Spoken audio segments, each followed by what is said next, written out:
सीएचएससी first internal exam मोर भल है नहीं तो मु कौन करी मोर रिजल्ट खराब होबो कि बोर्ड रिजल्ट खराब होबो कि तो सबु विषय ये जो कथा गुड़िकर उत्तर आमे दबा। तेणु फर्स्ट इंटरनल एग्जाम सरी जाइछि। तेणु फर्स्ट इंटरनल एग्जाम तापरे सेकेंड इंटरनल एग्जाम तापरे बोर्ड एग्जाम। तो फर्स्ट इंटरनल एग्जाम खराब होइछि बहुत पिला मनकर एवं कम मार्क भी रहिबो बहुत पिला मनकर फेल भी हेबे बहुत पिला माने। तेणु कौन हबो मोर बोर्ड परीक्षा कौन खराब होबो कि ए जो प्रश्न आमे आलोचना करिबा। तेणु एठी देखिबा चलंतु ए जो रूल्स रेगुलेशन अछि जो सीएचएससी रो रूल रेगुलेशन इंटरनल एग्जाम को नहीं करी तुमर देख दुईटी इंटरनल एग्जाम हम। फर्स्ट इंटरनल टेस्ट 16 अगस्त रु 29 अगस्त भितर, सेकेंड इंटरनल टेस्ट 1 नवेम्बर 2023 रु 11 नवेम्बर 2023 भितर। माने दुईटी इंटरनल टेस्ट हम। दुईटी इंटरनल टेस्ट पर तुमर नवेम्बर मासरे फॉर्म फिलअप हम। तेणु आउ फेब्रुआरी मासरे तुमर एग्जाम हम, बोर्ड एग्जाम हम। तेणु यार रूल्स देखिबा आमे तो जानिले फर्स्ट इंटरनल एग्जाम रे केते कोन मार्क प्रैक्टिकल सब किछि जानिले। वर्तमान आमे देखिबा जो 20% वेटेज कोठू ना ये जो दुईटी इंटरनल एग्जाम रो दिया जिवो आ 80% वेटेज जोटा कि एनुअल बा इंस्टेंट एग्जाम रो दिया जिवो जो माने एनुअल एग्जाम देबे जो माने इंस्टेंट एग्जाम देबे। तेणु एइठे देखंतु एठी कोन लिखाइ छि जे best of 2 internal test marks shall be consider for weightage. तेणु बेस्ट माने तेणु दुईटी एग्जाम हम जो फर्स्ट इंटरनल सेकेंड इंटरनल जो एग्जाम टी बेस्ट थिबो। जदि फर्स्ट इंटरनल टेस्ट खराब अछि ताले सेकेंड इंटरनल टेस्ट भलो करबा को चेष्टा करंतु। काइना फर्स्ट इंटरनल टेस्ट जदि खराब हैला सेकेंड इंटरनल टेस्ट जदि भलो हैला ताले सेकेंड इंटरनल टेस्ट रो मार्क टी मिसिबो। 20 रु केते मार्क मिलिला सेटा ही मिसि जिवो। पुणी कुआ जाइछि कौन ना जदि गोटे पिला गोटे इंटरनल टेस्ट रे माने परीक्षा देइछि भलो हेई थाउ कि खराब हेई थाउ तेणु गोटे इंटरनल टेस्ट रे परीक्षा देइछि then marks received in that test shall be consider for weightage.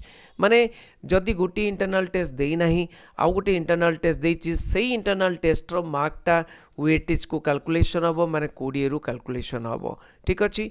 जदि इंटरनल दीटा जाक भलो हैला नाही जदि दीटा जाक देई नाही जदि दीटा जाक रो मोर बहुत कम नंबर अछि मु कोन करिवि ताहाले तमो पाखरे आउ गोटिए माने अछि आउ गोटिए सुजोग अछि जोटा कि बोर्ड एग्जाम रे तमरो माने बोर्ड एग्जाम रे बा एनुअल एग्जामिनेशन रे 100 मार्क रो टेस्ट हबो। से 100 मार्क रो 100% वेटेज काउंट हबो कहारो जो पिला माने एब्सेंट अछंती दुईटी जाक इंटरनल एग्जाम रे। दुईटी जाक इंटरनल एग्जाम रे जो माने एब्सेंट अछंती ताले एनुअल एग्जाम रो 100% मार्क तांकर मिसिबो। ठीक अछि। 100 रु जेते रखिले सेतिकी मार्क रहिबो। इंटरनल एग्जाम को काउंट करा जिवोनी आउ टोटल एनुअल एग्जाम रो जेतिकी मार्क रहिबो सेतिकी मार्क ही तमरो रहिबो।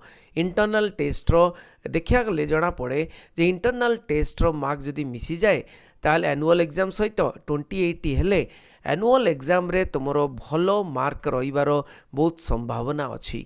तेणु 20% रु माने जदि भलो मार्क रखिदेले ताहले आमे एनुअल मार्क सहित मिसिला परे बहुत अधिक मार्क हे जाउछि। तेणु 20 आउ 80 माने internal exam plus annual exam दीटा जाक मिसिगले तुमरो बहुत भलो मार्क आसीबार संभावना बहुत अच्छी।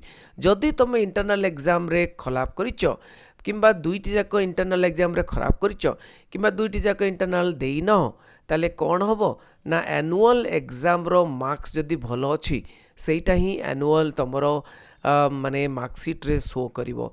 तेणु एनुअल एग्जामिनेशन बहुत इंपोर्टेंट सबुठारु इंपोर्टेंट होची एनुअल एग्जामिनेशन। तेणु इंटरनल एग्जाम जदि भलो हेइताय एनुअल एग्जाम सहित मिसिकिरी तुमरो मार्क्स टी भलो आसीबो। किंतु जदि तुमे इंटरनल एग्जाम रे भलो करिनो फर्स्ट इंटरनल एग्जाम रे ताले सेकेंड इंटरनल एग्जाम को भलो करिया को चेष्टा करो। काहेकि ना इटी लेखाइची best of the 2 internal test माने दुईटी इंटरनल टेस्ट रु बेस्ट इंटरनल टेस्ट रो मार्क्स टी ऐड होबो। तो best internal test mark add होबो माने फर्स्ट इंटरनल टेस्ट जदि बेस्ट होता है कि सेकेंड इंटरनल टेस्ट बेस्ट होता है तो सही मार्कटा ही मिसिबो। डायरेक्ट 20 रु 20 रु मार्कटी मिसीज।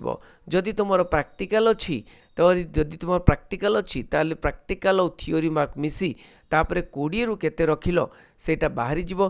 20 रु जेतिकी रखिलो सेटा ही मिसिबो। तेणु देखा जाउची जे ए जो इंटरनल टेस्ट मार्कटी एवं एनुअल टेस्ट मार्कटी जदि मिसी जाए ताहले तुमर अधिक मार्क हो जाउची। तेणु गोटे एग्जांपल देखिबा जदि तुमर एनुअल एग्जाम रे तुमर जो 20 रु 20 अच्छी फर्स्ट इंटरनल रे ताले 20 रु 20 अच्छी माने 20 मार्क पूरा स्टेट मिसी जीवो। एवं 80 रु तुमर जदि माने 100 रु जदि तुमर 80 अच्छी ताहले माने 80 रु केते मिसिबो माने 80 रु बाहर करा जीवो। 80 रु तुमर 64 हे गला तो 64 आ 20 मिसी 84 हे जाउची। एनुअल एग्जाम रे तुमर 80 मार्क रहितला किंतु 100 रु 80 रहितला किंतु इंटरनल एग्जाम मिसला परे तेणु 28 कला बेले 84 हो जाउची। तेणु मार्क वेटेज बढ़िबारे साहाय्य करुची फर्स्ट इंटरनल एग्जाम कि सेकेंड इंटरनल एग्जाम। तो इंटरनल एग्जाम गुड़िक मार्क बढ़िबारे साहाय्य करुची। तेणु जदि किंतु गोटे छात्र तार फर्स्ट इंटरनल टेस्ट जदि कमजोर थाए बहुत कम मार्क रखी थाए सेकेंड इंटरनल टेस्ट जदि भल थाए सेकेंड इंटरनल टेस्ट रो मिसिबो। आ जदि दुईटा जाकरे कम थाए ताहले ऑप्शन मध्य सीएसएससी दबो कि कौन ना एनुअल एग्जाम रो मार्क एवं इंटरनल आ एनुअल एग्जाम मिसिकी केते मार्क होची। जदि एनुअल एग्जाम रो मार्क अधिक होची सब्जेक्ट वाइज इंटरनल एग्जाम आ एनुअल एग्जाम मिसिकी कम रही जाउची मार्क्स ताहले आमर annual exam marks T marksheet रे शो करिवो। फॉर एग्जांपल जदि इंटरनल एग्जाम रे कम मार्क अच्छी एनुअल एग्जाम रे अधिक मार्क अच्छी इंटरनल एनुअल एग्जाम दुईटा जाक मिसला परे जदि तुमर 60 रोची किंतु एनुअल एग्जाम रे तुम जदि 65 रखिछ गोटे सब्जेक्ट रे ताले केवल एनुअल एग्जाम रो मार्क्स टी शो करिवो मार्कशीट रे। तेणु धरिनियो पिला माने एठी जे फर्स्ट इंटरनल सेकेंड इंटरनल तुमको बहुत हेल्प करे जदि तुम भल मार्क रख। जदि कम मार्क रखिछ किंबा सेकेंड इंटरनल टेस्ट तो हेनी सेकेंड इंटरनल टेस्ट जदि अधिक रखिबो ताहले भल हबो। तेणु सेकेंड फर्स्ट इंटरनल टेस्ट जहाँ है सेकेंड इंटरनल टेस्ट को भल करबा पई चेष्टा कर। जदि सेकेंड इंटरनल टेस्ट भल हो जाए ताहले से मार्कटी मिसिबो एवं तुमर इंटरनल मार्क आउ एनुअल मार्क मिसिकी अधिक मार्क रहिबो। कने इंटरनल रे रखिबा बहुत सहज। इंटरनल रे गोटे दुईटी चैप्टर रो आसी थाए तेणु सहज रखिबा बहुत सहज। 20 रु 20 रखिबा सहज तुम 15 ऊपर रखिले भी बहुत भल। तेणु किंतु जदि न रहे दुईटा जाक जदि खराब भी हो जाए ताहले एनुअल एग्जाम पाई टोटाली परिश्रम कर। एनुअल एग्जाम रे जेतिकी रखिबो 100% बा 100 मार्क रु जेतिकी रखिबो सेतिकी मार्क तुमर शो करिवो मार्कशीट रे। तेणु एटा थिला आजिरो डिस्कशन। तेणु डरिबार नाही। तेणु यूनिट इंटरनल एग्जाम 2 को यूनिट 2 जोटा आसीबो यूनिट 2 फर्स्ट इंटरनल टेस्ट रे यूनिट 1 आस्तिला सेकेंड इंटरनल टेस्ट रे यूनिट 2। तेणु यूनिट 2 को बेसी फोकस करंतु। यूनिट 2 को बेसी फोकस करके वर्तमान चलंतु। वर्तमान सेकेंड इंटरनल टेस्ट को टार्गेट करंतु। टार्गेट कले आसी जिवो। आ एक्स रेगुलर पिला मानकर कोन एक्स रेगुलर पिला माने इंटरनल परीक्षा देई परिबे नाही। तांकर जो पूर्वरु जो इंटरनल परीक्षार मार्क्स तांकर अछि पूर्वरु 2020 हो 21 हो तांकर जो इंटरनल परीक्षार मार्क्स अच्छी 20% वेटेज अच्छी सेटा मिसिबो। जार नाही से माने केवल एनुअल एग्जाम रो मार्क्स 2024 रे देबे एग्जाम एक्स रेगुलर भाव में एनुअल एग्जाम मार्क्स देतिकी रखिछन सेतिकी रखिबे। जदि जार 20% वेटेज पूर्वरु अच्छी सेटा मध्ये मिसिबो। ताहले एठी हम जानिलु जे ए जो quarter and exam internal exam रे परिणत होईची एवं ए इंटरनल एग्जाम मध्ये बहुत इंपोर्टेंट।